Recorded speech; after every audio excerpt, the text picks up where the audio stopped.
When I was younger, I lived a normal life. I played sports, I went to school, I had tons of friends. I probably had what people would say is the perfect life. But when I was 10 years old, that all ended because something that I'd never thought would happen happened. I got picked up by my dad at school, and it was weird because my dad never picked me up at school because I only saw him on the weekends. My mom picked me up on weekdays. And he had to sit me down and tell me that my mom had passed away that morning. And it was rough for me because I spent all my time with my mom. We did everything together.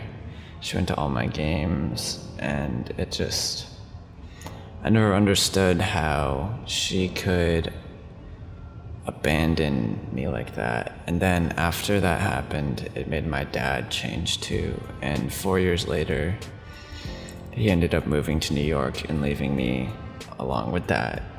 And I was 14 at the time, so I was starting high school.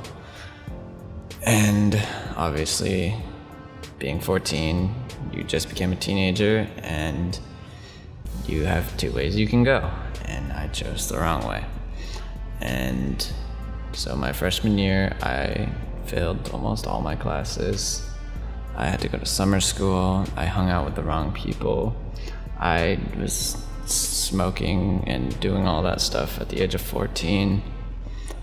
And I got sent out of class, literally every class, just because I didn't want to be there. And I would literally walk into class and do something just to get kicked out and say, I'm going to the office. And if it wasn't for Vermont and the people that I realized were there for me, I don't think I ever would have got out of that bad spot. Because I realized that if this has happened anywhere else, I don't think I would have had the support I did in Vermont, because everyone knew my mom and they all cared about her and they all said they were sorry, but there were a few people in my life that helped me turn it around, and they're still there for me today. And the main turning point was my sophomore year. I had a chemistry class with a teacher named Mr. Fritt.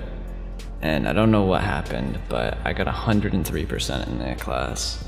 And ever since then, my grades went up, and now I'm a senior, and I have a 3.6 GPA.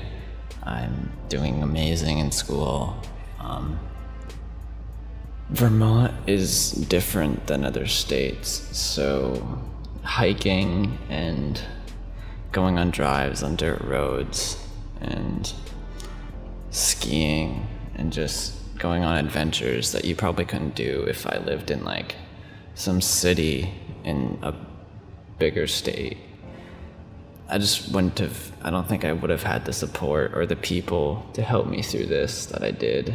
And this film is, as much as it is about Vermont, it's also about them and the people in Vermont that helped me get through all of this. For about a year and a half, I was okay. I wouldn't say I was fine or good, but I was in a okay spot. And then senior year, I started to think more and more about how my own parents had left me, and it started to hurt because everyone else's parents were going to be at graduation, and I was going to be there, and I wasn't going to have parents to hug me or take pictures of me. And then I realized that I'll have a girlfriend, my grandparents, tons of friends, teachers that they all helped me to get to that point. And they're not just gonna put all that work in and not celebrate that achievement with me, because they did it to get me to that point. And I truly believe that with a small community like Vermont, you get special chances like I did, and you get the opportunity for someone to help you, or multiple people to help you, and you don't just get to slip through the cracks. And I'm thankful that I live in Vermont for that reason, because I believe if I lived anywhere else, I probably couldn't have got through this issue.